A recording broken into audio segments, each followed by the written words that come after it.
বৈষম্যহীন ও মূল্যবোধ সম্পন্ন সমাজ এবং গণতান্ত্রিক রাষ্ট্র ব্যবস্থা প্রতিষ্ঠার অভিপ্রায় ব্যক্ত করেছে।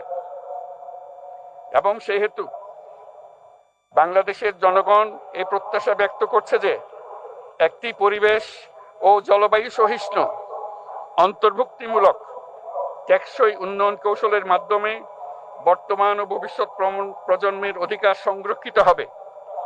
এবং সেহেতু বাংলাদেশের জনগণ এই অভিপ্রায় ব্যক্ত করছে যে ছাত্র গণঅভ্যুত্থানের 2024-এর উপযুক্ত রাষ্ট্রীয় সাংবিধানিক স্বীকৃতি প্রদান করা হবে এবং পরবর্তী নির্বাচনে নির্বাচিত সরকারের সংস্কারকৃত সংবিধানের তফসিলে এই ঘোষণাপত্র সন্নিবেশিত করা হবে।